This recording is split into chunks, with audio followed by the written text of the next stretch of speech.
Everyone, thank you for coming. This is a non-regularly scheduled meeting of the Waterville City Council.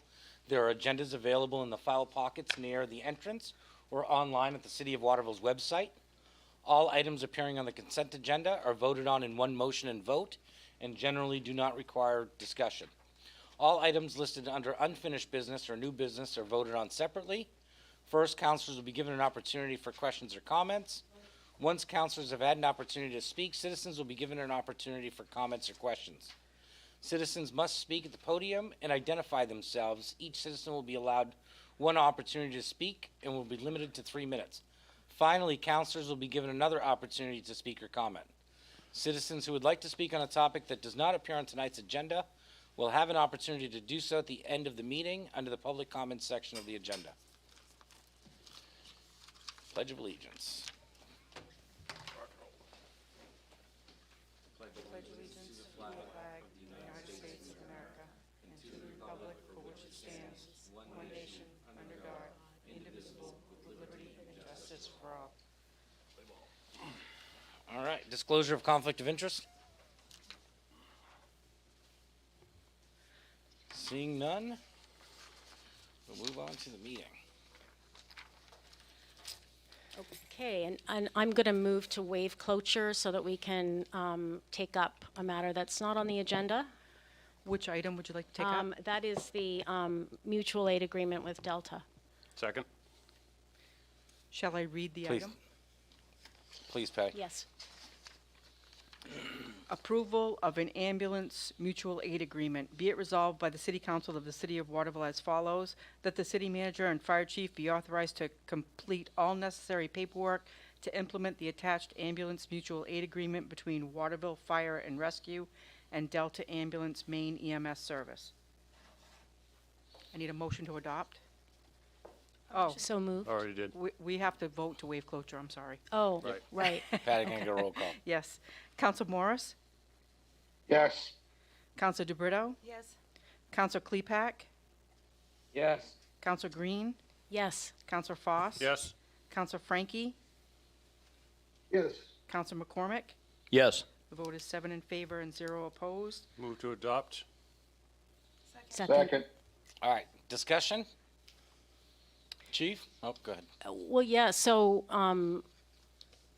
we're discussing this today because as of July 1st, our agreement with Delta is ending, correct? And so we need to change the terms of our agreement, correct? Right? The agreement that we had with Delta is not going to be in effect as of July 1st. This is a substitute for that addresses mutual aid between the city and Delta. Okay. And I'd just like to hear, and I'm sure other people listening would as well, what those terms are. I have it here. Good evening, Council. I appreciate the opportunity to talk about this. This is what's considered a mutual aid agreement. So basically, my organization and Delta Ambulance, obviously Tim is here, so he can speak on his behalf. This is an agreement that basically says we will help one another. Yeah, that's really what it comes down to. We are working in the same EMS system. Neither Waterville Fire or Delta Ambulance is going away. We look to have a great working relationship, moving forward in a different role, of course. But there are going to be times, even when the city has 2 ambulances, that Delta's still going to, we're still going to rely on Delta for assistance. 2 ambulances in the city of Waterville will cover, 85 to 90% of the call volume. We'll have to rely on a mutual aid partner to cover the rest, the 10%. And based on our conversations with Executive Director Beals, he believes he has the capacity to do that, and I would support that he does. So this basically says that the Waterville Fire Department will provide mutual aid assistance to Delta. If they don't have resources available, we would respond 911 to back them up, and they would do the same for us. Okay, so of course the main item on the agenda tonight is the budget. And we're looking at adding a sizable chunk of additional staffing, et cetera, to the fire department, premised on the ending of the agreement. So one question that I've had as we've gone through the deliberation is what difference will Delta's support for the city look like now with this mutual aid agreement?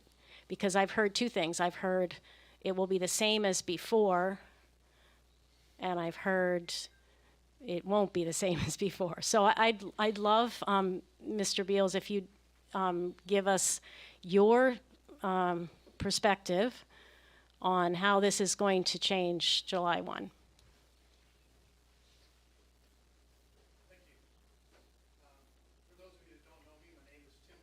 I don't think that's on. Well, he can't hear you. We can hear you, but. Hold on.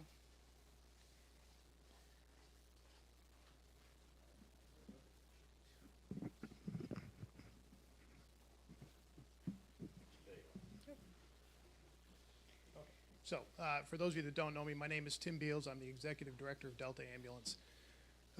And I appreciate the opportunity. So the difference, obviously, we are separating from the agreement that we had. And it's our position that, we're available to provide mutual aid to the city. We have multiple ambulances that we staff during the course of the day. And we certainly believe we have resources to provide that support to the city. Sean and I have talked about this a number of times. And my belief is that the same level of service will be there, that the city is going to have the same level of response that they've had currently, even in a situation with a mutual aid agreement. So you're saying that. Are you saying that without a second ambulance dedicated to the city of Waterville, that the service will remain the same?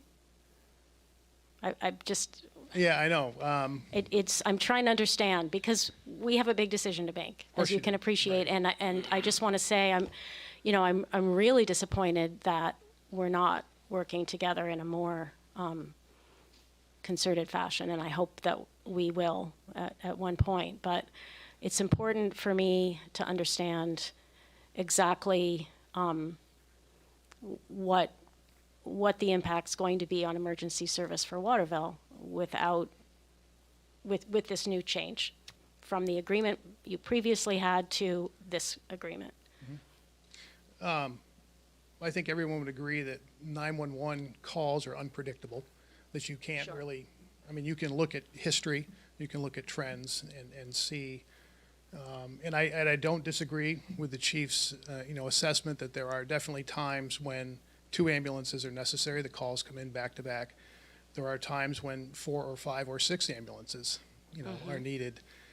Rarely to that level. But as we reviewed our decision to pull out of this contract, our numbers say, 1 ambulance for sure, and probably 1.5. How do you staff a half an ambulance? There are certainly times of the day when you look at the trending and that are busier than others. But do you need 2 ambulances? This is again for the chief to decide and obviously for you counselors to decide as well. Do you need one all day long, 24/7? I guess that's I can't make that decision for you. We were comfortable saying that with our resources and the city's 1 ambulance that we would have the same level of service for Waterville. That's different than having 2 dedicated ambulances because obviously we have other responsibilities to the region that Delta serves, the other towns that don't have the resources to have their own ambulances, and they rely on us. And we also serve 2 hospital systems for interfacility transports, which are a component of EMS, although often take a back seat to 911. So. Sure. So just to clarify, you said you anticipate having 1 ambulance for sure dedicated to Waterville? Well, that would be your ambulance that you Okay. currently have. I mean, Okay. you have enough resources now to staff one ambulance. Yes, we do. And the reason you had two is that we were providing additional staffing for I that see. purpose. So you're saying now we have 1.5 ambulances? I heard, I wrote This down is- 1 ambulance for sure, maybe Yeah. 1.5. That's what the numbers indicate to us. I mean, if you look at the numbers and the frequency and the times of the calls that come in, you know, it's hard. This is where it gets difficult trying to explain an EMS system because they're all so different. Yeah, What I'm saying is there's the frequency of calls and the timing of calls is that you need more than one ambulance. Do you need two all the Right. time? I think it depends on how you look at the numbers. And that's where I was saying 1.5, but how do you staff a half an ambulance? got it. You know, do you staff just for the peak times of the day when that, when you look at the numbers and say, okay, between, 10 and 2, that's our busiest time of the day, so we staff a daytime in addition to a 24/7 ambulance. Those are the kinds of decisions that we make and analysis that we do at Delta to look at our peak times, and then we adjust our staffing accordingly. So are you saying you could be the half ambulance? I just, Don't,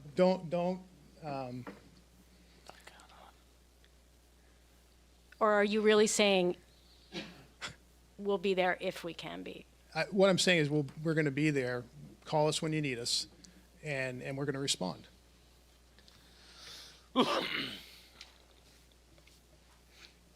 That's not helping you, is it?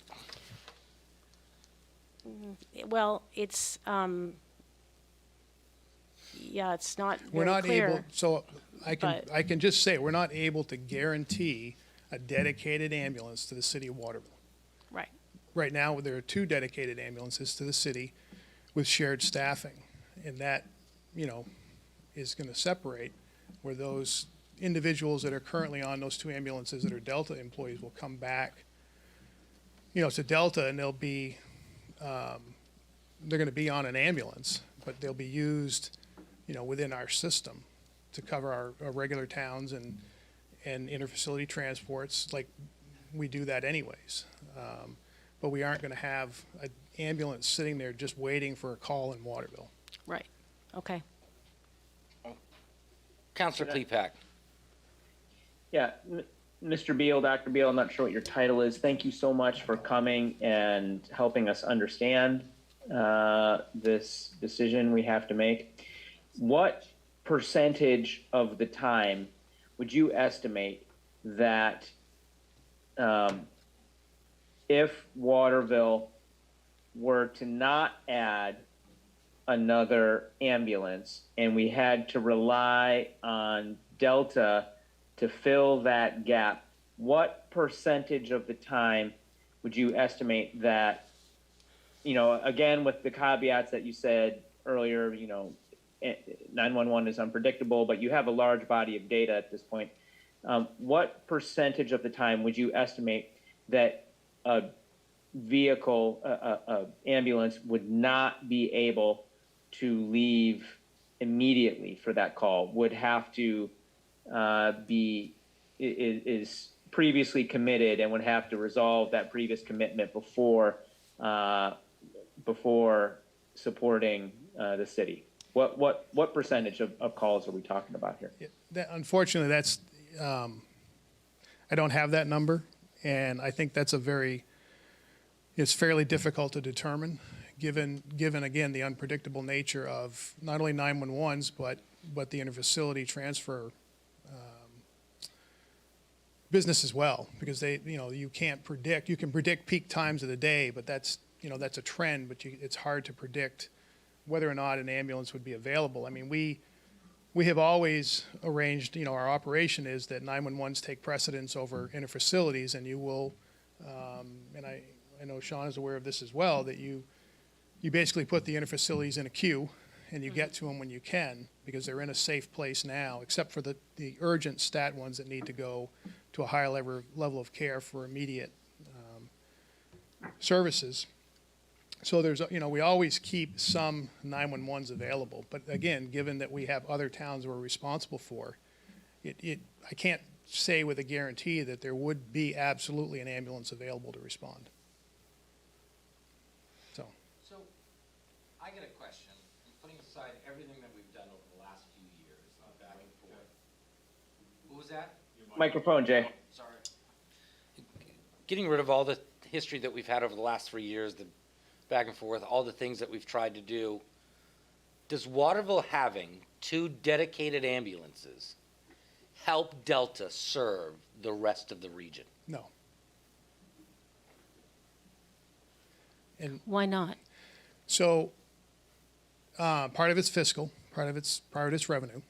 The other part is, it does take a burden. Actually, it takes the burden off from Delta having to cover the city of Waterville. So there is that. But in terms of the larger region, with the fiscal impact, it doesn't, and because we have such a shortage of employees, not employees, but available resources to staff ambulances, and that's statewide, it's not unique to us, actually nationwide.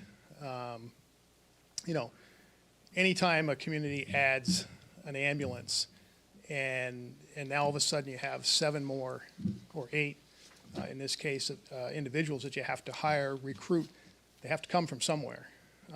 If they come from the local area, that doesn't help the system. If they come from outside the region, I suppose you're still robbing Peter to pay Paul, essentially. But and the other way is to grow your staff, which is what we've had to do over the time, and you lose people through attrition, but you have to keep continually bringing people in, which we've done, and we've been continuing to hire all through the pandemic and even to the most recent months.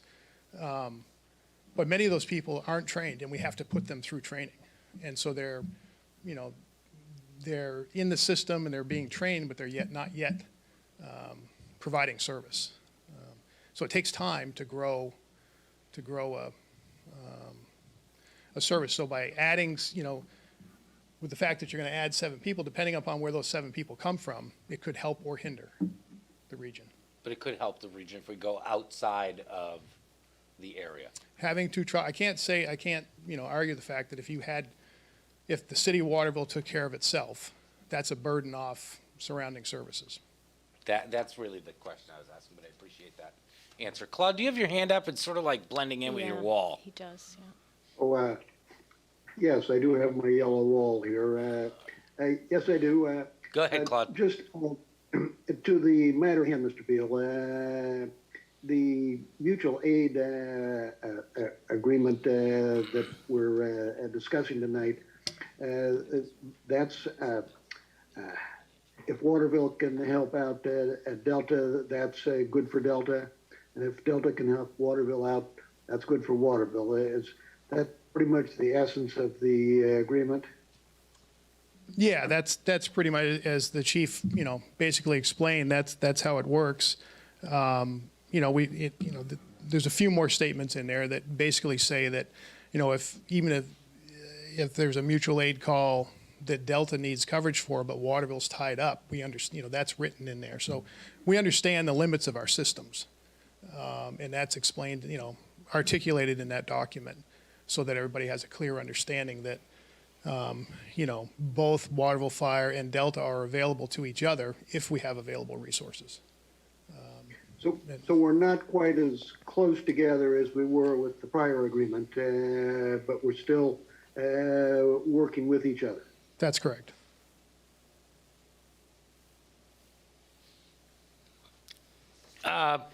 Tom, go ahead. So, Bill, I guess I'm still seeking a little bit of clarification on what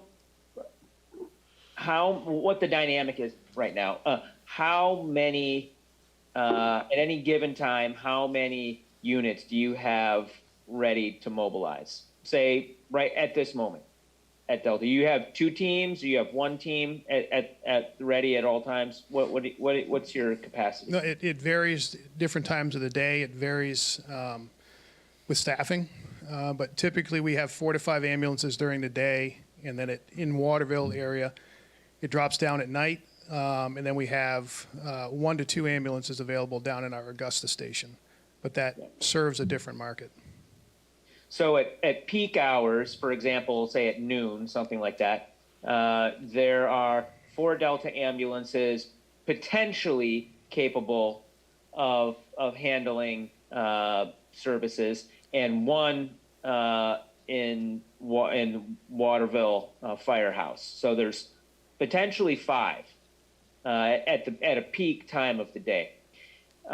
How frequently would you say that there is the need for, at a peak hour, we'll just say noon, let's just focus on that time of the day. How frequently are there 3 or more units in the field between Delta and Waterville, or before Waterville got in the game? So this is another question I should have led with. You've been here since the early 80s, and can you talk about the trajectory of the need for service in the last 5 or 10 years, and then what you think that can you project, and then after that, how often are we at 3 or more units called upon to deliver services? I'm looking at Sean on this one. I would say it's pretty regular that there's 3 or 4 or more ambulances active in the system at any given time. Not necessarily in the city of Waterville, but between interfacility transports and the other communities that Delta serves. We're busy, and there's no question about that. I'm not quite sure on the second part of your question. I think what I can say is that the entire regional call volume has been, with the exception of the height of the pandemic, has been fairly plateaued for the last several years prior to the pandemic, and then it's starting to climb its way back up to pre-pandemic levels, which roughly in the city of Waterville is about 4,000 calls, and that we saw that number prior to the pandemic. Obviously there was a dip, and now it's coming back. But it's been fairly steady for several years, and that's true of the regional call volume as well. That it's been pretty steady overall. I don't have the numbers off the top of my head. Sorry, I wasn't prepared to give call volume data tonight. Thank you, Tim. Yeah. Anybody else have questions? I just have one more, and I'd like to thank you for fielding some of these questions which go beyond the scope of what we're actually discussing. Sure. But obviously, these are questions that are on our minds. But I'm just wondering, have there been any discussions between the regional EMS providers on recruitment? And I'm seeing, we have our school superintendent here. We have a great Mid-Maine Tech Center that I believe trains paramedics. Not paramedics, no, EMTs. EMTs, okay. But I'm just really curious if, what discussions have been around that question? Because obviously that's a very important piece of this. Yeah, this, it is. puzzle. It really is. It's a statewide issue. The Maine EMS office has a labor committee that's been working on the issue for 2 years now, and unfortunately not making a lot of headway. The challenge is getting people interested in EMS and getting them to want to come into the system. The labor shortage that we face, not only for the fire department, but for us, it's tough to take somebody off the street. They're not employable right away. So to find the right person, it's a bit of a gamble to pay for them to go to school, in the hopes at the end of that schooling that they can then pass the national registry test. We have a training center at Delta that we train. We can train up to the EMT level. the advanced education really comes out of the college, community college system. And that's, again, the pandemic has really stymied any production of paramedics or, advanced level providers for the last 2 years, and we're going to play catch up for a couple of years. But it is being talked about at the state level. Regionally, not so much probably. I think we're all, everybody's looking for people to work. I mean, it's not unique to us, not unique to Chief Essler, it's not unique to Augusta or Winslow or anybody. And so it's certainly a challenge. Counselor Morris. Thank you. So, Tim, help me understand, because we were in an agreement where you were able to offer dedicated personnel truck to the city of Waterville. And now we're breaking this agreement because you can't dedicate a truck, yet then you come back and say, well, we have 4 trucks here in the city of Waterville, but they're not dedicated to Waterville. They're dedicated to the other businesses that, Delta's agenda, so the interfacility transfers and support of, other calls throughout the course of the region. And you're not in a position to provide any assurances of any guarantees of services to the city of Waterville based on your other commitments.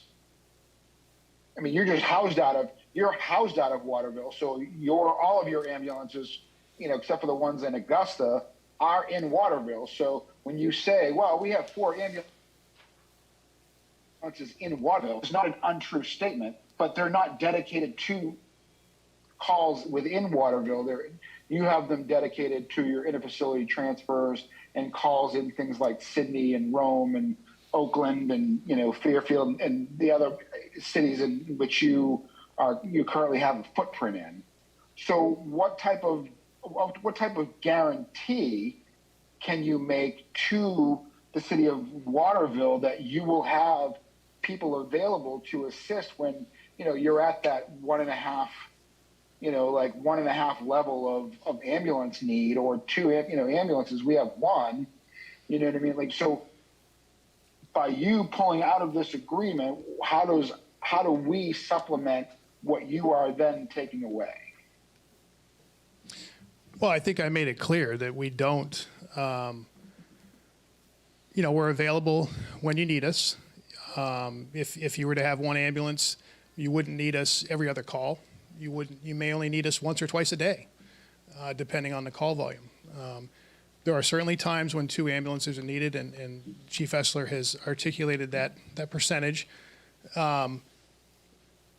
We do have responsibilities to other communities, and the impetus to pull out of the agreement was the fact that 4 of our employees came to work for the city. Those 3 of those employees were integral to the contract. We don't have anybody to backfill that, to continue dedicating personnel to those ambulances. But there are still 7 employees that are still working in the city, and we need them back so that we can continue to serve communities that don't have the resources, like Waterville, to operate their own ambulance. Because it's just not fiscally, I say this, but someone I'm sure will try to prove me wrong at some point, but not every community can afford to do what the city of Waterville is opting to do now. So there's a need for a regional ambulance service to provide 911 service to those communities, and Delta has provided that for 5 decades, as well as move patients between hospitals. That's also an important piece, and we have been a full service ambulance provider doing both of those sides of EMS for many, many, many years, and we'll continue to do so. But I've already said that we have a number of ambulances that we staff during the course of the day. We have a new schedule going in on July 1 that utilizes the plan that we've been using in Waterville over the course of our region. You know, we'll still have a number of vehicles available, ambulances available, but, you know, as Chief Esser and I both know, there are times when nobody has resources. And that's, you know, you can't predict when those are gonna happen. Thank you, Tim. How often? Oh. How often are the trucks that we house in Waterville dormant? Like, how much downtime are we talking about? I don't have a number for that. No, I don't either. Yeah. I mean, like I said, 911 is so hard to predict. I mean, you can look at total number of calls, you can try to average it or trend it. The fact of the matter is they come at all times of the day. And they come in clumps and they come one at a time. It's very difficult to say how much time an ambulance isn't on the road. Go ahead. So, do you envision, can you envision a regional service that does involve local communities as well as your agency? I mean, we are a regional ambulance service. That's what Delta is. Right, but a lot of other communities in the state use a combination, right? Private companies and municipal ambulances. Unless I'm mistaken, but it seems that, that's true in Auburn and Brunswick. Well, Auburn is a situation where you have United Ambulance, similar company to what Delta is, provides service to communities, provided service to Auburn at one time. But, Auburn serves Auburn and United serves the peripheral towns. There are situations, Bangor, for instance, Northern Light has an ambulance in the city of Bangor that does interfacility work, but they also provide 911, again, to peripheral towns, not to the city of Bangor. You have two non-emergency ambulances in the city of Portland, well, Scarborough, that serve the interfacility market only in the Portland area. So yes, there are situations where you have a private and a public. They serve different needs. Where the cities tend to focus on their city and not so much on the peripheral towns, except in a mutual aid situation. The city of Rockland has a municipal fire department. They focus on Rockland. Okay. Well, with the proximity of many towns in this area, it just seems like something to consider. I think it's the sustainable way to go. You said something key, I think, which was we need to serve communities that don't have the resources to run ambulances, and we need to make sure that we really can do that sustainably. So I think partnering with all of our area partners it makes a lot of sense, especially as you mentioned with the employment shortage and the sort of general changes in EMS. So anyway, I will leave it there, but I am again thank you for coming tonight and speaking to these issues, and I think we all want to make sure that this partnership does continue. Sorry that we are switching to mutual aid, but glad to have you as a partner continuing. Thank you. I'm going to let Clee pack one more question, then I'm going to move to a roll call, Patty. Yeah, I had some questions about really kind of the economics of this, because that's what seems at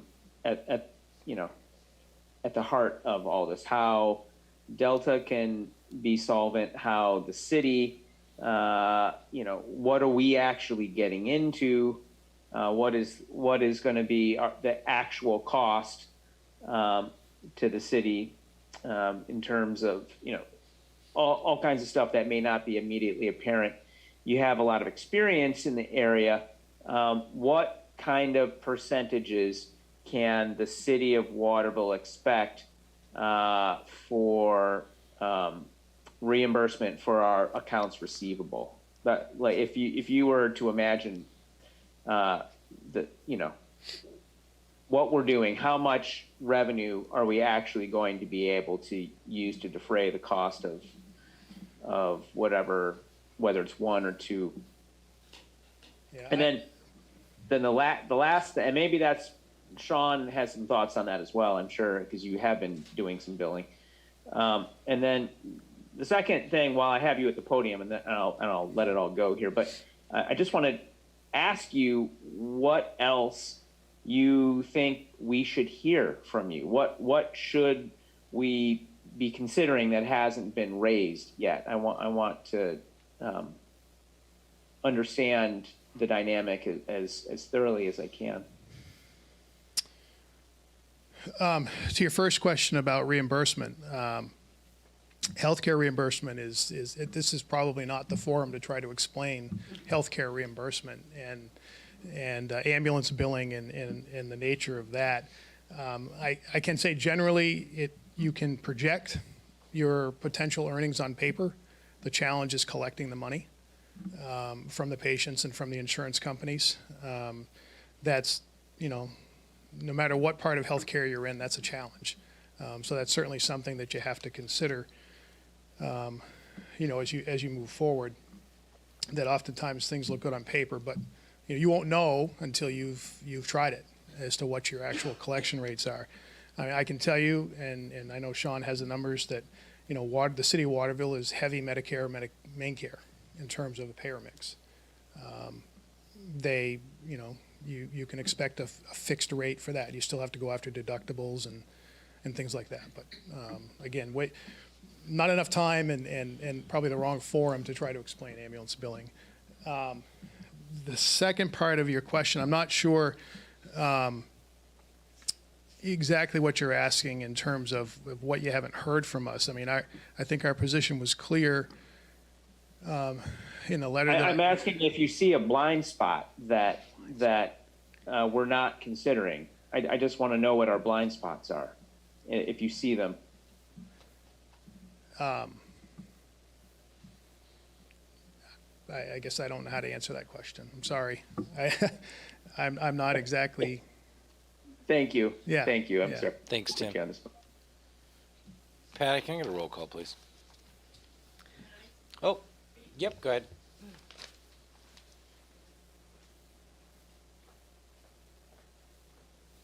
Hi, my name is Karen Heck. I'm in Ward 6.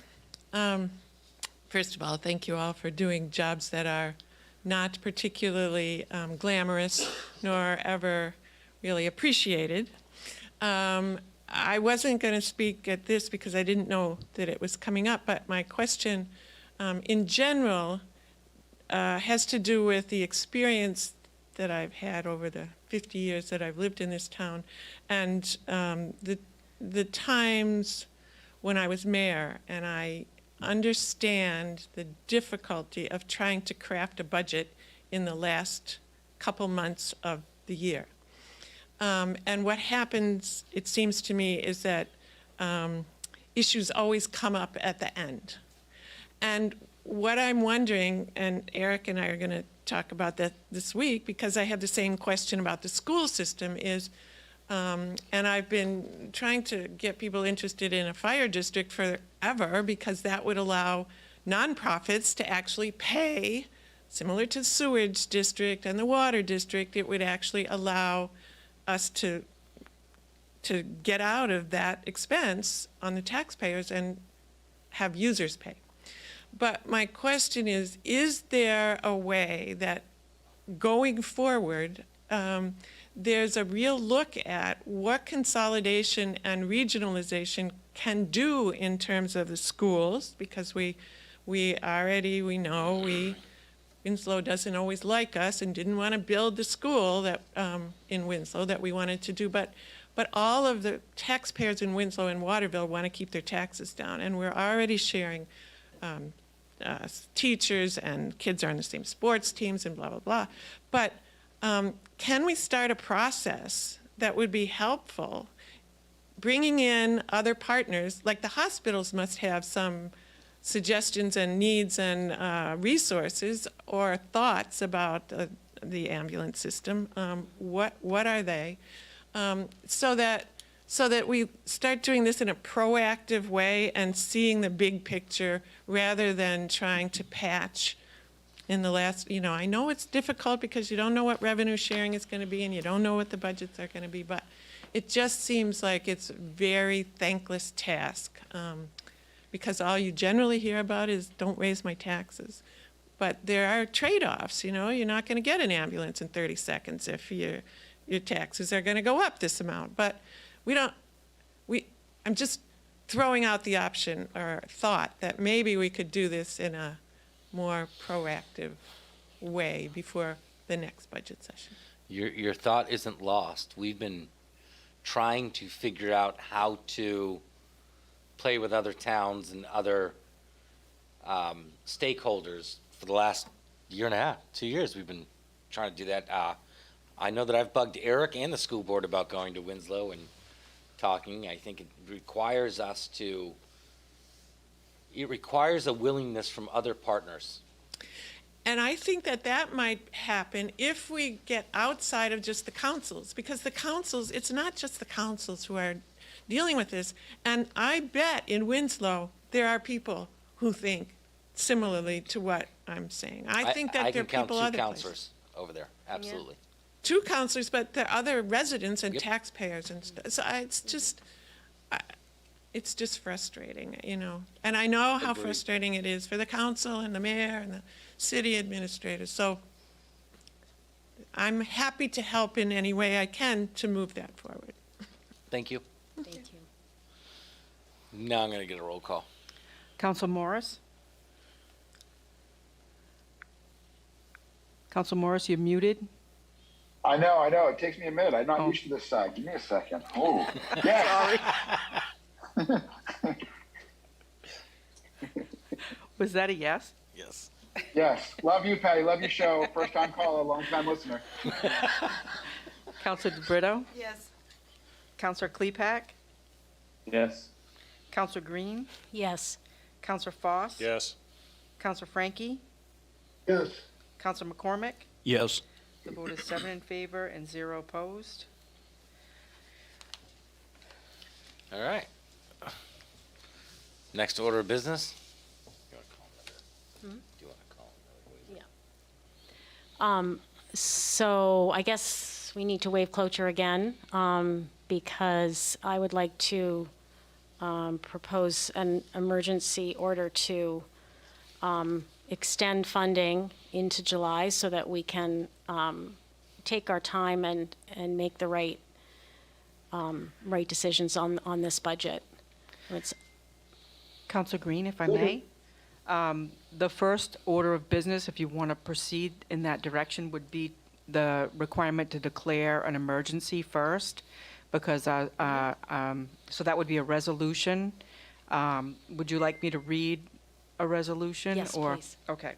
So there's a motion to waive cloture, and it would be declaring an emergency to preserve the public health and safety, whereas the city council will not have passed a budget for fiscal year 2022-23 by July 1, 2022, and whereas there is no spending authority for city and school department operations after July 1, 2022, and whereas certain city functions are essential in preserving the health and safety of the city's residents, now therefore be it resolved that an emergency exists as defined in Article 9, Section 9 of the city charter. How many votes does that require, Patty, to pass? So this is a resolution. It would require 1 vote, and it's required as a preamble to an emergency spending order, which would come next. So there's a motion to waive cloture on this item. Is there a second? I'll second. yes, second, So shall I take a roll call Please. to waive cloture? Counsel Morris?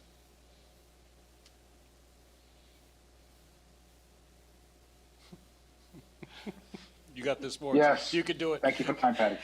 Counselor DeBrito? Yes. Counselor Klepak? Yes.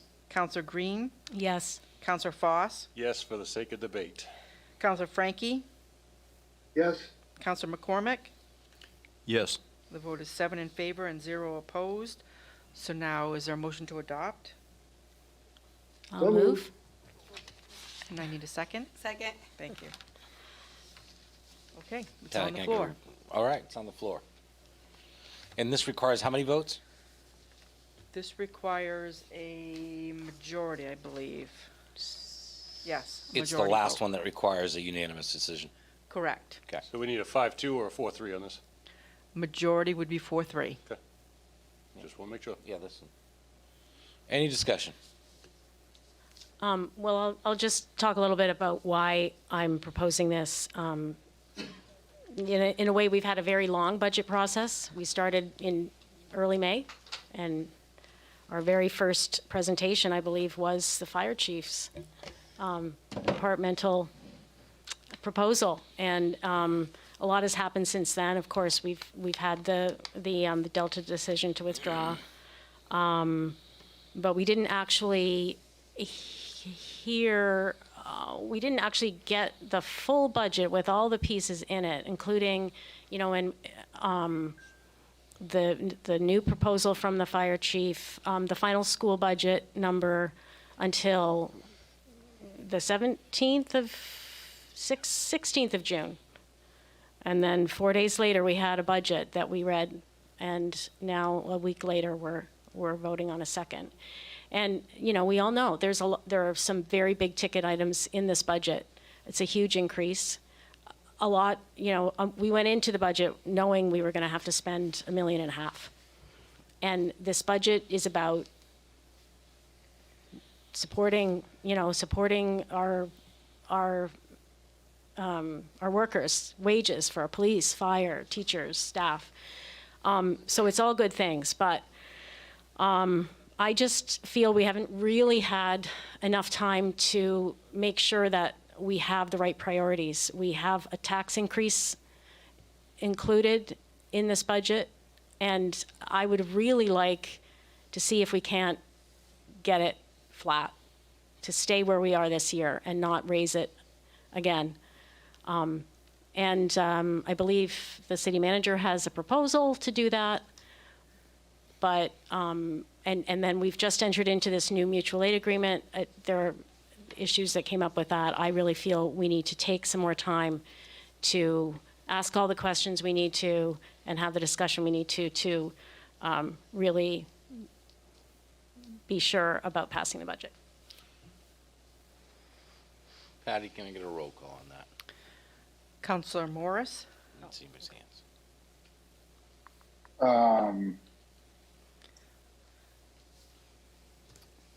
Yes. Counselor DeBrito, Yes. Counselor Klepak. This is for the emergency funding. This is for the emergency declaration, which has to precede an order for emergency funding authorization. Sure, yeah. Counselor Green, Yes. Counselor Foss, Yes. Counselor Frankie, yes, Counselor McCormick. Yes. The vote is 7 in favor and 0 opposed. So another motion to waive cloture, I'm assuming, for Yes, go ahead. the emergency spending order. Yep. Okay. Is there a So motion? moved. Second. second, Shall I read it? Please.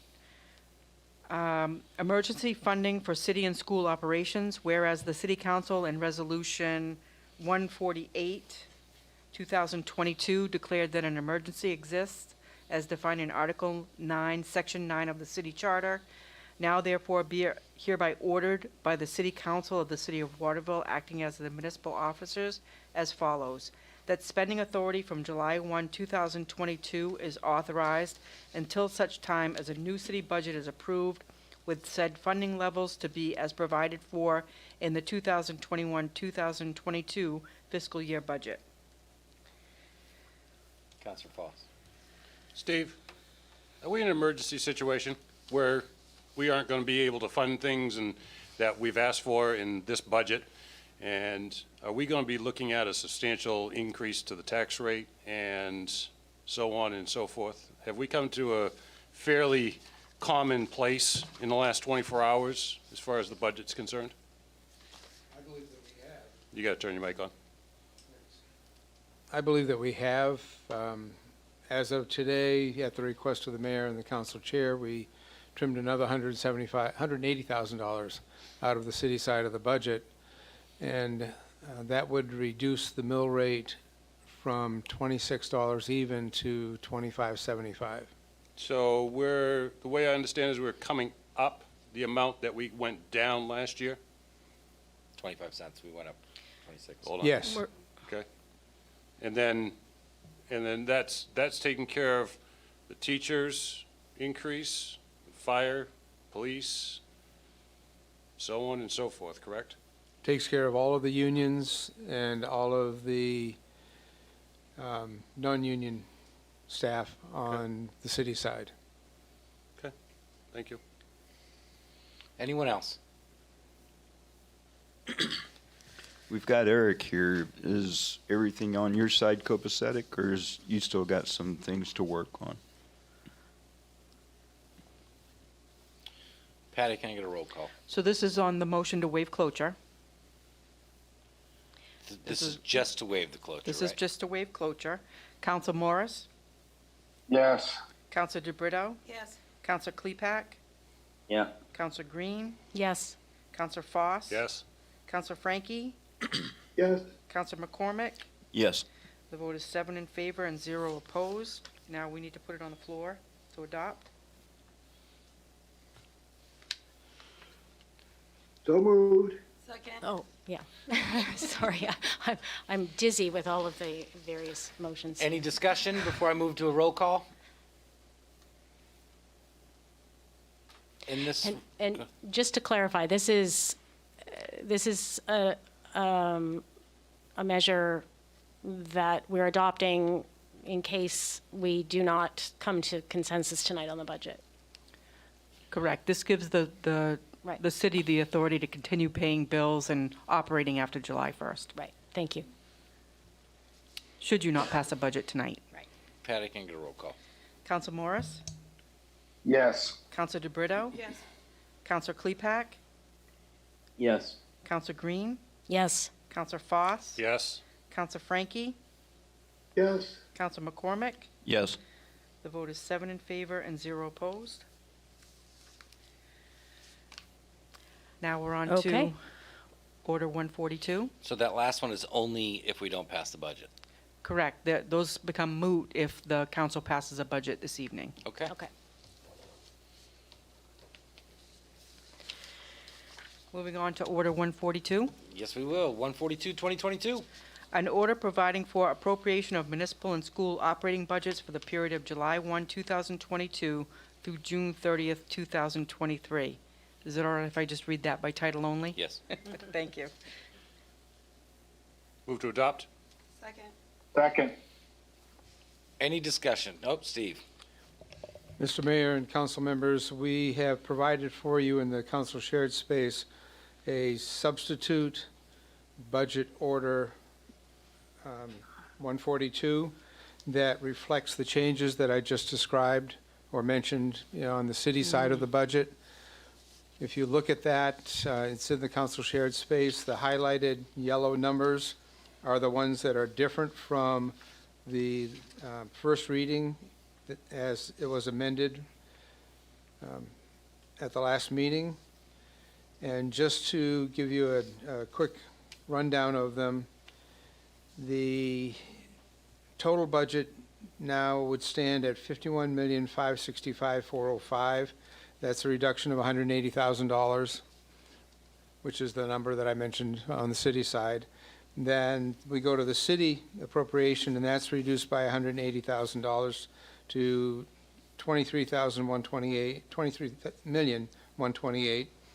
And then with the school department, based on the first vote taken by the council, the school department had to adjust its numbers for how it distributes the money within their budget and the adult education budget. And they absorbed the reduction that the council voted on at the last meeting, and the numbers that are shown on this substitute amendment reflect their feedback to us. Then when you look farther down on the second page, you'll see that the appropriations for the municipal side of the budget and the school side of the budget reflect in yellow the changes that have been made. And the bottom line is that the amount to be raised by taxation has come down by $180,000, which is about 25 cents on the mill rate. Mayor, if I may. Please. Steve, we did this math quiz last meeting. Can you give us a $200,000 home, what that means to the taxpayer? At a $200,000 home? Yep. Well, it's the market it is. Yeah. I'd like to say 100,000, but that's not the market we're in anymore. Right, where we were before was a $50 per year increase on a $100,000 home, so it would be $100 on a $200,000 home. Now we would be looking at a $75 increase. I'm sorry, No, $50 $50 increase, yeah, 50. on a $200,000 house. Right, and that's going back to the taxation level that we were at in FY '21. Penny less. Right, right. We lowered Yep. last year, and we're raising back up to that level. Correct. Right. No, last year we were at 2576, correct? 2550. No, Fiscal 25.50, but '21 before was that we were 25.76. Right. This is 25.75. So a penny less. Oh. So in Rick's tenure here, he would have reduced taxes by 0.1 and gotten all of these things done over the last 3 years. I know that we've had issues with this budget. I know that we've gone back and forth. I know that we've sort of added this in case we can't come to a consensus on the budget.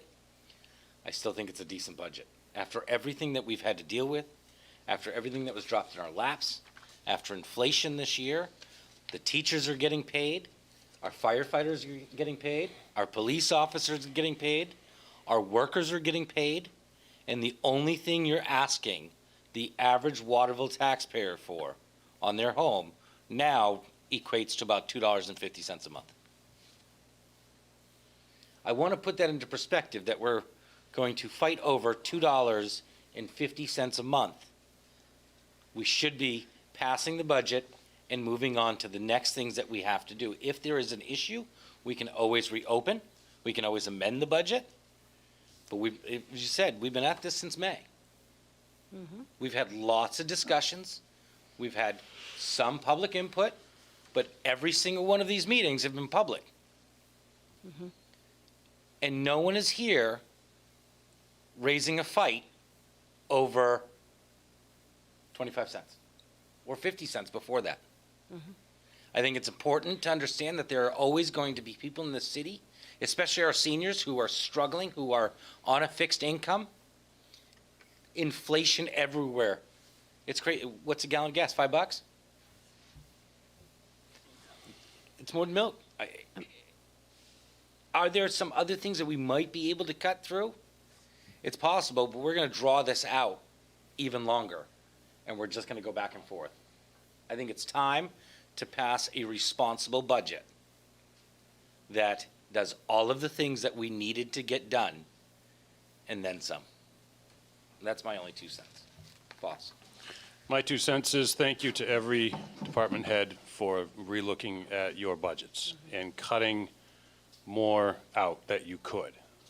The school department for taking a hit this year, above and beyond what you guys had asked. And Steve, you and I had an interesting conversation and got us the extra $180,000 just by looking at line over line that we don't necessarily use year over year. And we can scrape out some of those savings. I fear for next year, just because, and it's not just Waterville, I mean, every municipality in general. I think inflation is going to be such that we're going to all have a pretty heavy burden. I'm proud that in the almost 3 years that I've been sitting in this seat, that we can come pretty much flat for the last 3 years, and we've done so much. And Chief knows that if I tell you that I'll hold you to it, I'm gonna hold you to it, and Chief, from across the river, I'm gonna hold you to it if this passes. I'll come over here and we'll have a talk about it. We'll see what that does, but I think for the tax increase this year and the partnership that we're building and maintaining with Delta as far as EMS, it's well worth the ask from the taxpayers. Past that, thank you to everybody for doing the work that you've done so far. Council. I just want to ask Steve if he would share the items that were cut, because that's an important piece of information before we go forward. Happy to do that. Out of the administration budget, we reduced the marketing budget, which had $25,000 remaining in it, to zero. We reduced the city manager's miscellaneous, which is a contingency budget, a contingency line item for unforeseen costs, from $35,000 to $25,000. We took $10,000 out of that. The general operating contingency, which is also in the administration budget under the general expenses for the city. We reduced that by $15,000, leaving $10,000 there. In the park and rec budget, we reduced the brown-tailed moth mitigation budget by $50,000 to zero. Then in the various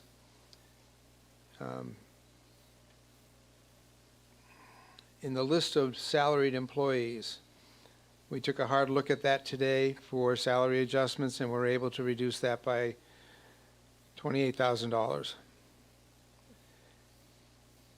We reduced the fire department repairs and maintenance budget by $25,000, leaving $75,000, which is the amount that's in that budget this year. And then further in the fire department, we looked at the hiring schedules for the EMS staff that we want to put on, and we pushed some of those hiring dates farther into the future and picked up another $27,000 there. In total, it's $180,000. We pulled a Claude on that one. We like staggered hiring. Claude, we're listening.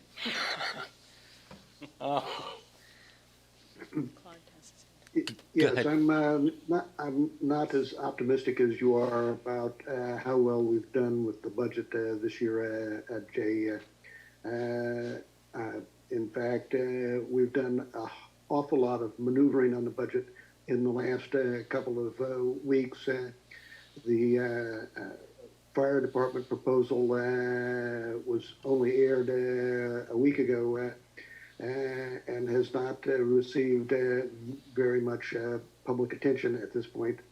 I would recommend that we postpone the budget until we've had a chance to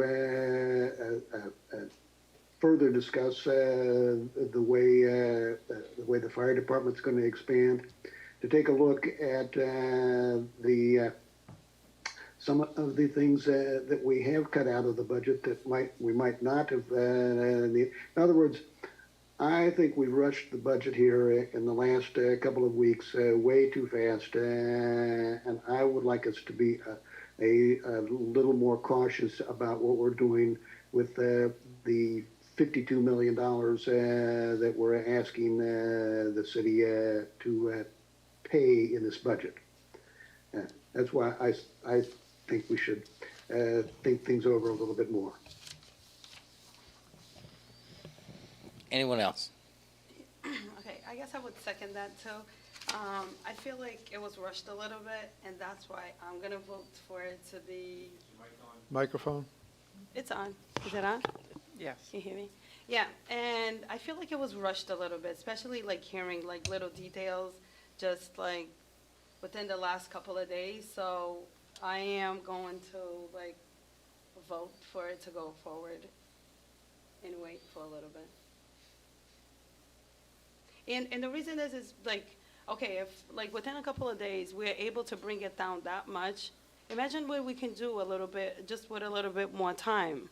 And I find like when you say $50 can be a lot right now for a senior citizen that does not have the funds. Like I'm helping people do their taxes right now, and $50, there's some senior citizens that are not leaving the house because they can't afford the gas. So $50 can go a long way. We do understand that that is $50 for the entire year. It's not $50 a month. Yes, I understand that, but Okay. there's people that are still struggling with $50 a year. Well, it's an increase, though. It's an It's on increase, top of the rest of their taxes. They're not paying $50 in taxes. So yeah, like, That would be for a person in a $200,000 home. Yes. Right. you know, the prices are that high now. I mean, I think, you know, to Flavia's point and what I've been saying, we you know, I appreciate that we have $180,000 that was found today. And, Not found. well. It was extracted. Extracted, exactly. And so, you know, it's fine to say, great, you know, let's pull those things out, but let's deliberate a little bit. I mean, are we going to have no brown tail moth funds and for remediation? I mean, I think I'd like to think about that a little bit. It was something that Councilor Klepak brought forward as a possibility. Certainly wouldn't advocate for it without his okay, but like, let's look at what this means and I think take our it's a time. bad idea. Yeah. Okay, but I think that's a bad idea, but I also am cognizant of the fact that there are other priorities in the city, and it's just a matter of prioritizing things. well, and that's what a budget is, right? Assessing priorities. I have a feeling that, okay, we found $185,000. They cherry picked line by line. But if we drag this much farther, somebody's going to come along and want us to put something back in. Okay? You're not going to get much more out. Somebody's going to come along and put something back in. And it's time to let's get this done and move on with the city's business. We're going to sit here and deliberate on a quarter, basically. I don't think that it's about, you know, extracting more money to lower the taxes or any of that. In my mind, the reason we would delay is because there needs to be more deliberation on the expansion of the EMS. And there are those amongst us who feel that they understand that and have a very firm opinion about this way being the correct path versus another way being the correct path. And I think there are those also amongst us, and when I say us, I don't just mean councilors, I mean the citizens of Waterville that may not fully understand the ramifications of the choice that we're making there. You know, as we heard in the information given to us by Mr. Beal, you know, really it sort of shows us that we have on one hand setting Waterville up so that we, you know, there was talk of guarantee, you know, can Delta guarantee something? Well, that's hard for Delta to do, right? And he was, Mr. Beal was very straightforward about that. You know, it seemed like a good faith, you know, he was coming in good faith, but on one hand, if Waterville wants a guarantee of an ambulance being on hand, a second ambulance being there when you need it without having any kind of call delay, then we need to add another ambulance. But that is at the financial peril of an important partner local partner and regional partner that Waterville has in Delta Ambulance. And it's putting that burden, that financial burden, on the taxpayer here in Waterville. On the other hand, there would be not adding that ambulance and relying on Delta to do their best to try to fill that gap, with the acknowledgement that there are going to be times when they cannot meet that need immediately. But it's also giving them,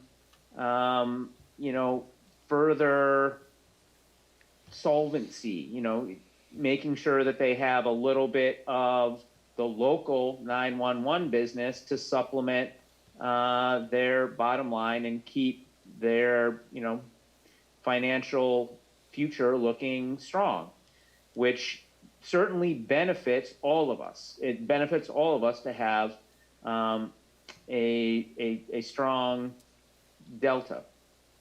So, if the council feels that it needs to think about that more, then we can move forward. Otherwise, move forward by, this emergency funding and delay and et cetera, et cetera.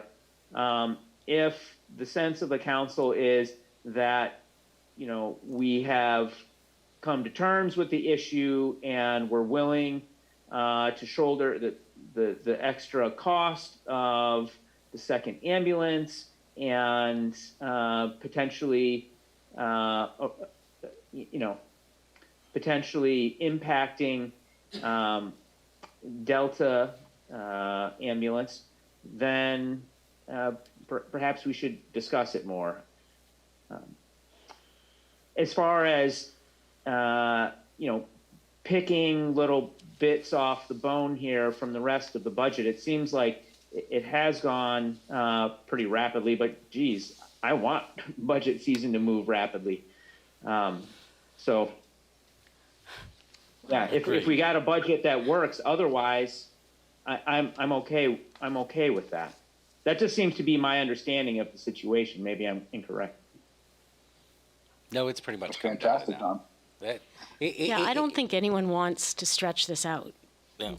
but this is a very unusual year with very high increases, so and a very compressed discussion period. So just to clarify where we are right now, the budget order is on the table as it was voted on at the last reading.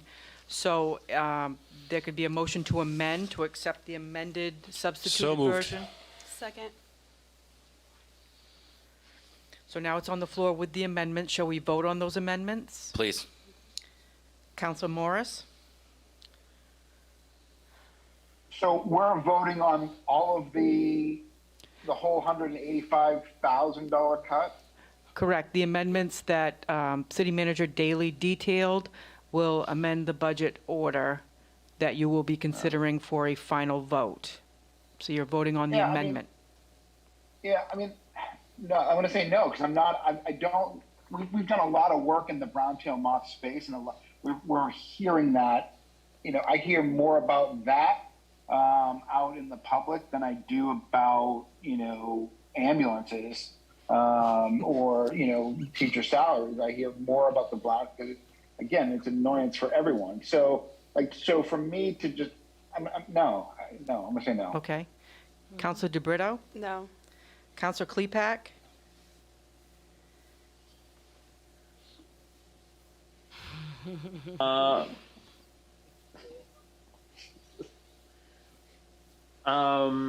Tom, if you say no, we can just add or change amendments. We're still talking on the budget. Yeah. This is just for this Okay. blanket one. No. Thank you. No, Go how ahead. about that? All right. Yeah. Counselor Green, No, Counselor Foss, Yes. Counselor Frankie, You're on mute, sir. Excuse me, no? Counselor McCormick. Yes. The vote is 2 in favor and 5 opposed, so that means. Mayor, if I may, Please. Tom, didn't you just say, geez, people are going to want to add more money into it? There it goes. Thank you. We are putting money back in. I With just- this vote, we just put money back in. I'm just saying. While trying to lower taxes. Tom's I'm right. not Listen. sure I understand what you mean by putting money back in. You just decided because of the Brown, we took the money out of the Brown Telemoff Fund. You said no to the amendment. So now we're back to, as some people would look at it, you're going to look to put that money back into budget. They're not putting it back in. No. It's Not still in the yet. budget. It's part of the 50 cents. The moving it to down 25 cents has failed at this point. So you still have an opportunity at this point to offer and make amendments to the budget to try to get it back down to either that 25 cents or even lower. Like if you're really worried about a $25 or $50 increase for your residents, now is the time to sort of pick and choose what you actually want to try and fund. We're eventually So- going to cut so much that you're going to cut off your noses to spite your face. It's going to happen. So, if I can ahead. speak, the reason I voted no is because we just got this laundry list of things we can rip out of the budget. I think we need to think about it and vote next week on whether we really, what our priorities are. I mean, the presentation, which, is very much appreciated of ways that we can reduce our appropriations to get down by 25 cents, includes a bunch of things that we may not agree with. That's one way to do it. But we heard it a minute ago, and there are about 8 or 9 different things, and I don't think I'm not ready to vote and make that decision right now. Yeah, I feel the same way too. But those are things, I mean. Hold on, Tom. Hold All right. on. Go No, ahead. yeah, Go I ahead. feel the same way because it was just presented to us like if you didn't ask like what was the details, like we were not gonna find out what was the details. Like, can you expect us to vote on something like that? Well, I just want to make sure that you understand that you could have also asked for whatever changes were going to happen. Yeah, no, I understand. Okay, that, I but just it's- want to, I want to make Yeah. that clear, that every single counselor has an opportunity to speak up and ask questions. I mean, we're sitting here on the last day, and now all of a sudden, some people have some extra questions. These are things we should have been talking about all along. Foss. And to that point, Counselor Green, you and I had that conversation with Mr. Daly, and everything was copacetic. We were ready to rock and roll and get a budget passed. I don't know what changed in the last hour and a half, but I thought this was I didn't hear what all the items were until we read them right behind that a curtain. minute before the budget. This is what I'm talking about. Right. This is very rushed. I think that we wait until next week and then, consider whether this proposal is, do we want to lower, I would like to keep taxes flat, but it's at the expense of all of these things. So let's make sure that that's When you a say, good trade-off. when you say flat, do you mean a zero increase? I mean, bringing it back up, sorry. A 25 cents increase back to where we were in FY '21. Okay. So, I was just trying to clarify that, not fight with you about it. At the risk of what? In a week, you're going to find something to put back in. At the risk of what? You're not going to get much better than you got right now. And we started this in May, so back in May is when you should have been going through line by line. We couldn't. Excuse me? It is not. That's, I don't think so. And I am a little naive, Stop. sir. It is not Councilor Green's responsibility to figure out the budget in the beginning. No, wait. It is our job to present a budget to the city council. It did not happen this year in a timely fashion. It didn't happen this year in a timely fashion because we lost a finance director, we added a assistant superintendent, and through all of the mess that has happened throughout all of this process, it has landed us at a point where we are looking at increasing taxes by 25 cents. I will not allow anyone to overtalk the other counselors when they're trying to do their stuff. This is hard for everyone. I agree. I chalk it up as 25 cents. It's 25 cents. I don't care what you cut out of the budget. I don't believe that you're going to get lower than that 25 cents. So at this point, I offer amendments that you want to. We're not going to rehash it. So Tom, if you have an amendment that you would like to do, please do so, but we're not going to attack each other. I'm not here to attack. Good. All I was saying was, we as a group, this is what we, as I was saying, I'm the new guy, I'm a little naive to it. I was not trying to attack Ms. Green. Okay, just making sure, because I want All to. right. So, Hold on, hold on, Foss is going. Steve, don't know how to ask this, don't know how to even put it out there. For all the Robert's Rules kinds of things I do know how to do, I don't know how to do this. I want you to find Mr. Morris his $50,000 for the brown-tail moth. What kind of a motion do I need to make that happen and stay where we are with the motion that just failed? What you You- could do is you could make well, all I just want to those, make amendment, yeah. you could make the amendments less the brown tail Make it to moth adopt. reduction. So All Right. right, hold on. Go ahead. Let me finish Go the ahead. thought. $50,000. Are you going to be able to keep taxes at 25.76? No, they'll go up by 9 cents, did you say 9 cents? 9 cents. So we'll go from 25 cents to 34 cents? Yes, I had asked you to be at 0.30 for a tax increase. Can you get there while giving Clepac what he wants? Not Clepac himself, the residents.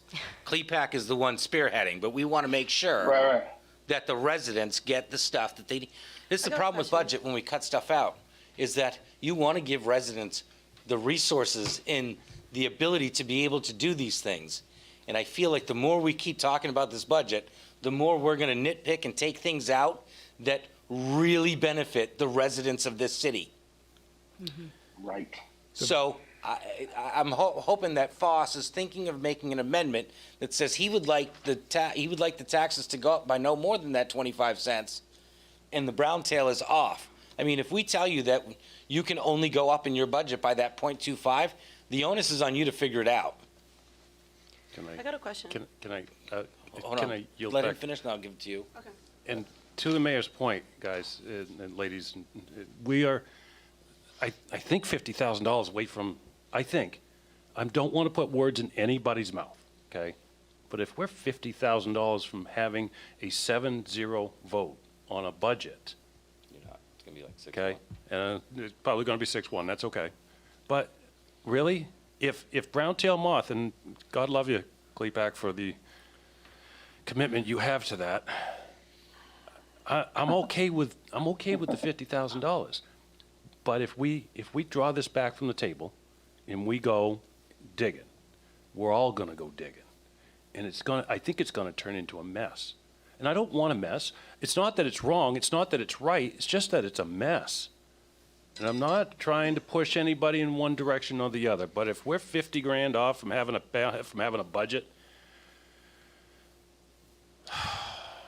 I will eat the 9 cents. Yeah, it's, for me, it's, if I can speak. Yeah, please do. It's really not about, it's not just about that. I feel that this is a budget that stretches us to our max, and that concerns me.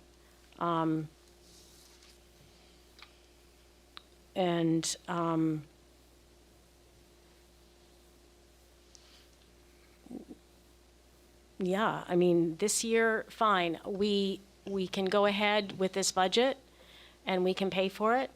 But I think that we have to be prepared that there are going to be changes in the following year that we can't necessarily sustain this. Yeah, and you and I talked about that on the phone, start looking at it in February, start getting some 10,000-foot view We should numbers. start looking at it now.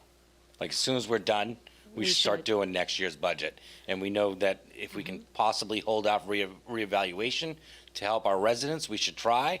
If we can't, every resident in every community should be ready for a tax increase next year when your property values have skyrocketed and we're going to be forced to sort of get into this. Like, we're talking about $2 or $3 for you right now, but next year during reevaluation, these people that you're talking about that can't afford that $50, they're going to have to figure out how to come up with $600, $700, $800 next year. The people in the South End are going to get hurt next year. Tom's Ward is going to take a bath because their property values have risen so much. And yeah, we're going to be able to manipulate the mill rate and sort of drop it and make it look like we did something that we really didn't do. But you're right. I mean, for what we're talking about, the little bit here, you should be passing this budget and figuring out how you're going to fix what's going to happen to our residents next year. Yeah. Like, But that's the important thing. So I think the thing about the emergency thing is not the fact that it's, I don't think the argument right now is about like the mill rate going up or it going down. I think right now it's about, for me, it's about it being rushed and finding out like things like last minutes. It's all about being rushed. So yeah, you guys have a conversation among you guys, but it's like, the other councils don't know about what's going on. I mean, I have another job too. So for me, that's what it was. That's why I voted yes on it. And also too, like a dramatic change from $50,000 to zero. To me, that's a dramatic change. Like, why couldn't we try 30,000? Why couldn't we try another number? But a dramatic change for the brown-tailed moth, that is a dramatic change. So to me, it's like dramatic decisions are being made. That's uncomfortable. So you can still do that, Flavia, in this budget by directing him not to do that. He works for you.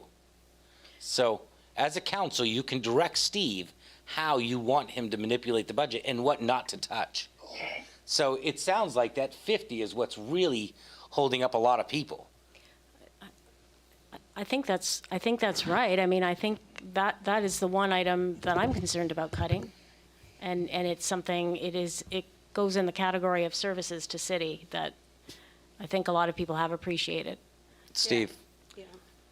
The mayor is absolutely correct. If you vote to amend the budget for the city down by $130,000, leaving that $50,000 in there, and you want the mill rate to still go down by 25 cents, I will find another $50,000 someplace in the budget to balance things out, and you'll end up with a 25.75 mill rate. I'm going to move that as an amendment and hold you to your word. Do I have a second to that amendment? So the amendment is to reduce by $130,000 and find the other $50,000 somewhere else? Keep the brown-tail moth money? Keep the brown-tail moth money and Well, I find got that a 50. question.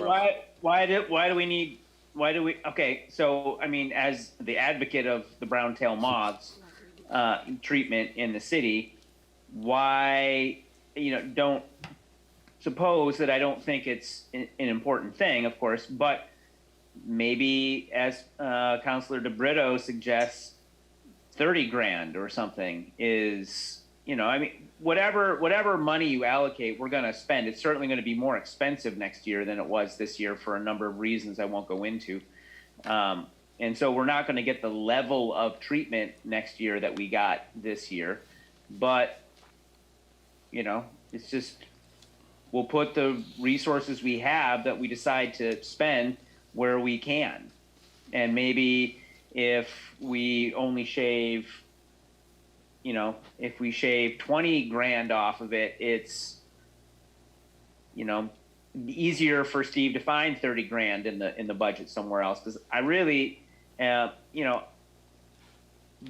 inner workings and like the consequences of, what may seem like not a huge amount of money, 10 grand here or 20 there.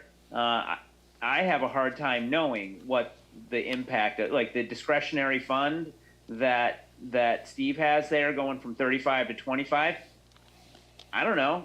I don't know. I don't know the effect of that at all. I really don't. He does, maybe. Well, the effect of that is a lessening of flexibility during the course of the year when things come up that aren't anticipated. Right, right. And what is that? You know, that's very ephemeral. I'm uncomfortable. You know, what other things might you be trimming that have these consequences that are hard to predict? Brown-tail moth, I can tell you, there's going to be a bunch of brown-tail moth next year, and people are going to have rashes, and we'll try to do the treatment as best we can, et cetera. We'll use what resources we have. If there's no resources, then, you know, we can pray for rain.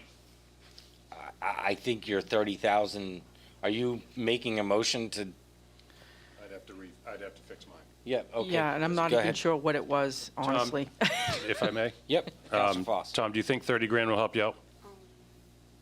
Sure. Yeah. I mean, anything will be useful, right? 30 grand, 50 grand, 10 grand. You know, it's.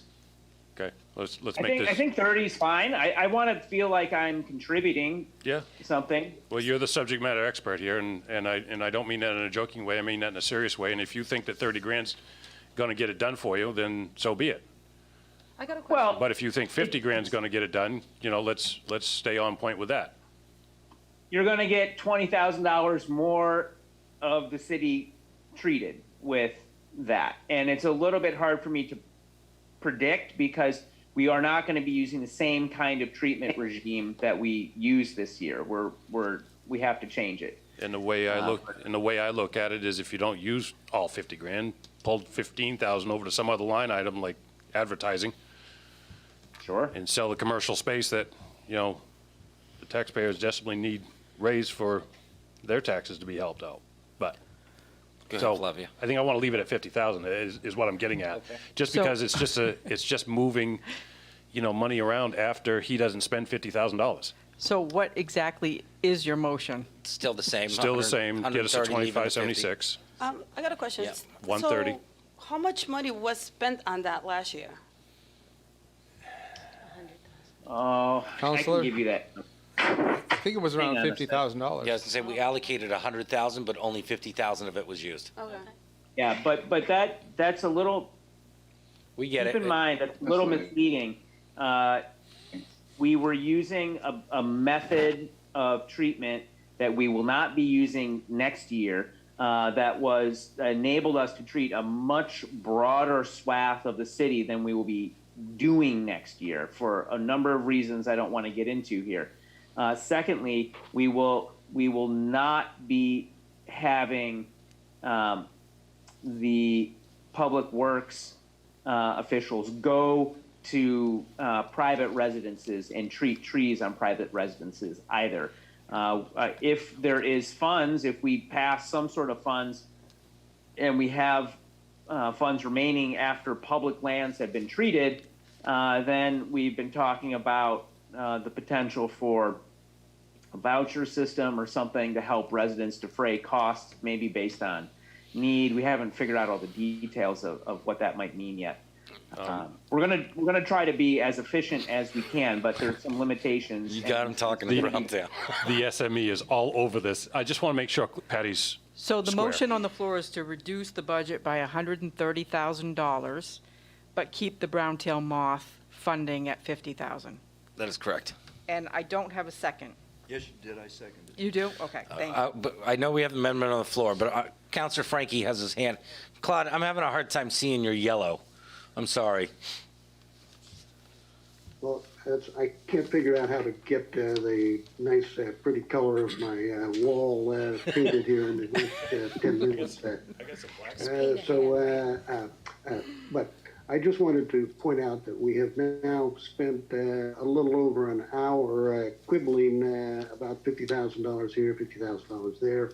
That the city manager finally was able to work hard at the budget and find some places to cut. We still haven't talked about the elephant in the room, which is the $2 million being added to the fire department. that's why I agree with Councilor DeBrito. We should postpone this, postpone the budget and talk it over some more and get everybody lined up besides just Councilor Foss. What? So I have a motion we have a motion on the floor. Patty, can get a roll call on that motion? So this is the motion to amend, right? Yep. Counsel Morris, So just so that I'm clear, this motion adds 50,000 back in and then directs Steve to find that 50,000 to remove That's one to way get of us to putting where it. we are. Yes, pretty much. Okay.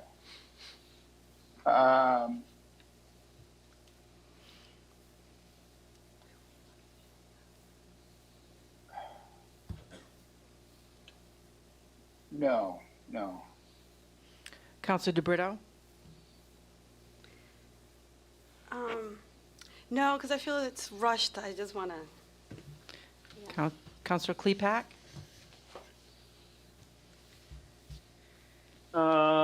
Well, I'll say no. Counsel Green, So, are we voting just for the amendment? correct. We're not voting On the budget. on the budget. No, this is just the amendment. I don't know. I guess I will vote yes. Counselor Foss, Yes. Counselor Frankie, No, Counselor McCormick. Yes. Vote is 3 in favor and 4 opposed. That fails passage. So I like the 50,000. So what I would like to make the amendment is that we reduce Steve's supplemental fines of the 185, take the 50,000 out of that for brown-tail moth, run with that as a budget. So if that increases this by 6 cents, then so be it.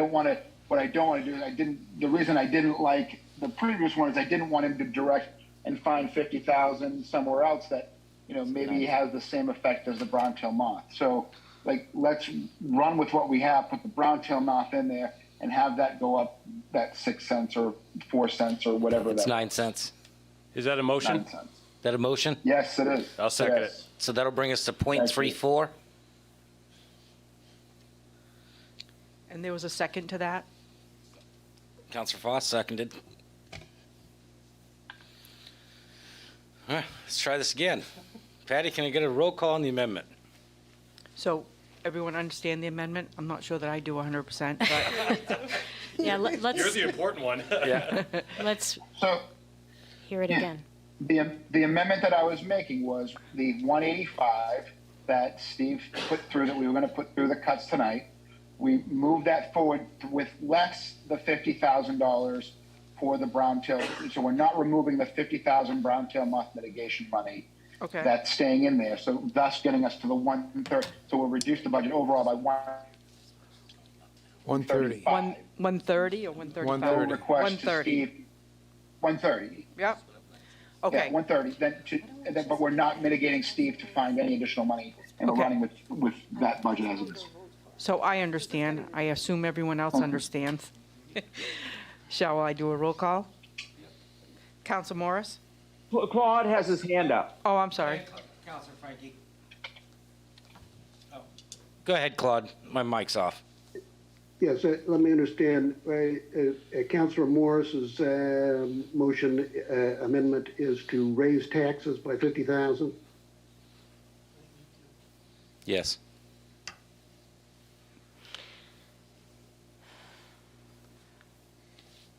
Patty, can I get a roll call? Counsel Morris?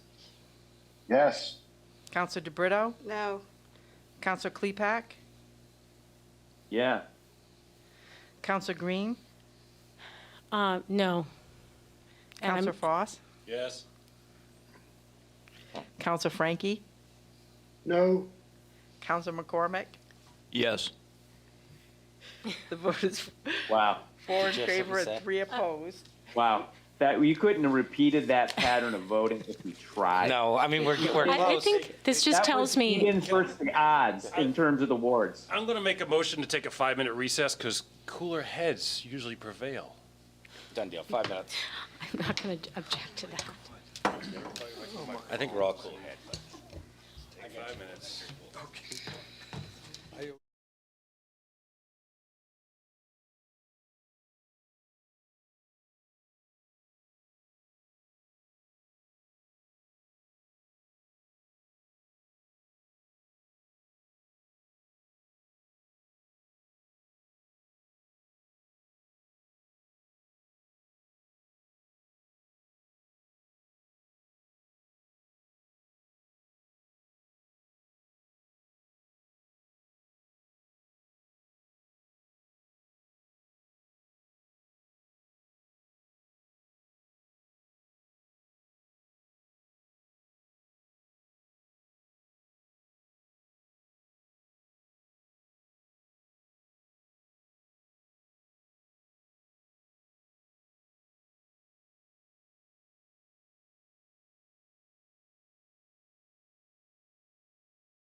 Order? So just to clarify, we have passed the amendment 4-3. Yep. So would someone want to make a motion to put it on the floor as amended? Second. Is Claude and Klepak back? Counselor Frankie and Counselor Klepak, are you back? Could you put your video on, please? Counselor Morris? There we go. I'm back. Ready. All right. There we go. Okay. So what was that now, Patty? So there's a motion to put it on the floor as amended. It did pass 4-3, and there's been a second, Yep. correct? Okay. So now the budget is up for a vote. As amended, correct. And as, I'm just going to recap, at this point, it looks like we're going to go up .34, which is less than the .50. There will be 50,000 for the brown-tail moth. Steve is going to cut that 130 to make it this way. And I want to remind everybody that, yes, taxes are going up a little bit this year if this gets a vote. You're getting a lot more services.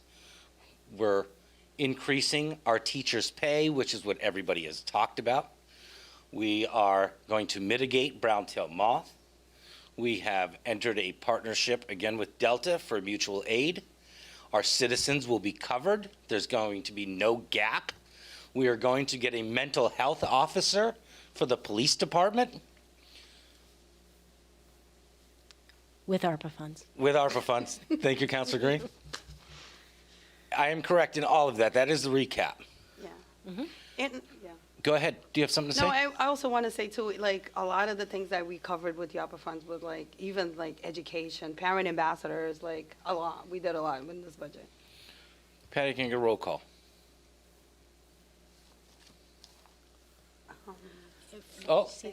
Councilor Frankie, I see your hand up. You're good. Go ahead, sir. Well, I still think that we have a lot of things to talk about. We've spent almost 2 hours talking about things of a minor nature tonight. We still have not had a public hearing about the proposal to change the fire department. So I'm going to move to table until next week.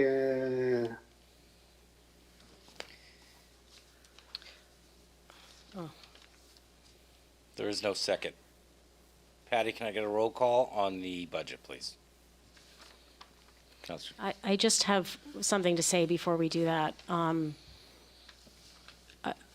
Some people have mentioned the elephant in the room, and I think we do need to acknowledge that we have a situation where we are adding a sizable amount of staff and services to our fire department. I think what we heard tonight in the further discussion, it was very helpful to me to understand that this is something we do need to do right now. But I also don't see this as a long-term solution for emergency services in Waterville.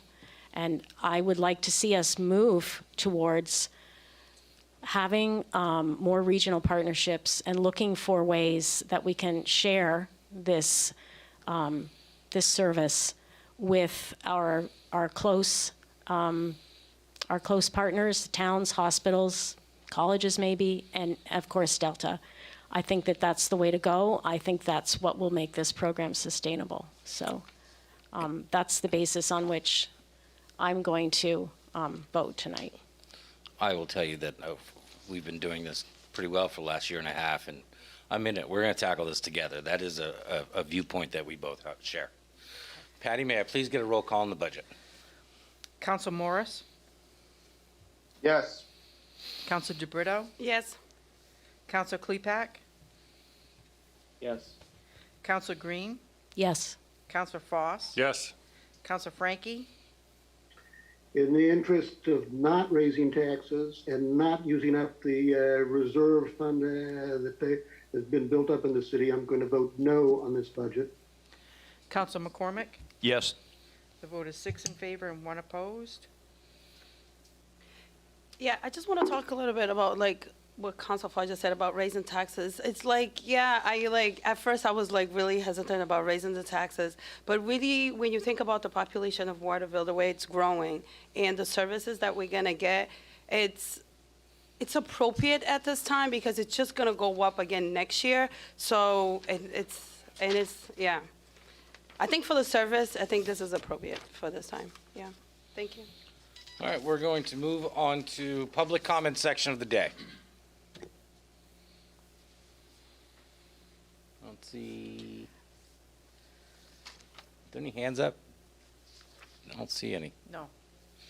All right, I'm going to move on to, that was public comments? That is it. We have councilor comments. I have a comment. So I'm out in the community right now. I'm helping senior citizens that haven't filed to get their $850 check yet. So if you know anybody that hasn't filed the taxes, I do it for free through Maine Equal Justice. So I did help actually a person from Waterville, and this person didn't claim tax for the past 3 years. So this couple is getting 3 years worth back of taxes and this year's tax. So I'm saying, anybody out there, any residents or anybody that normally don't file for taxes, to give me a call. I'll be able to help them. That was great. Councilor McCormick. And This last Saturday, we had a somewhat successful bike swap with the South End Neighborhood Association. Look forward to doing it again next year. Hopefully, we can get some more bikes cleaned up and ready to go. Councilor Green. Well, I just wanted to say that this is Mike Morris's last meeting with us, and to thank him for his service over the last 3 years. Longer than that. Well, four years. 4 years in total, right? Yeah. Anyway, I'm glad that you were able to be here for the final vote. I know you did a lot of work on the budget and have obviously contributed to the council. So just wanted to say thank you and wish you luck. And maybe we'll see you back here. We better. Councilor Foss. Mike, I'm going to mimic a lot of what she said and save us in the interest of time, but it's been a pleasure working with you, beside you, and Likewise. and looking forward to seeing what you do in the future. Echoing I that. agree. And, again, it's been a great experience for me, these last 4.5 years or so. And, again, I am absolutely looking forward to seeing what the future holds. And, I have moved wards, and I'm looking forward to seeing, again, what happens in the future. Well, I hope to be knocking doors on Ward 5 for you. I mean, I wouldn't Thank do you, it I for Foss, but I'm definitely doing it for you. I'm right here. I can hear you. All right. That is a motion to adjourn. Have a good night, everyone. Thank you. Great.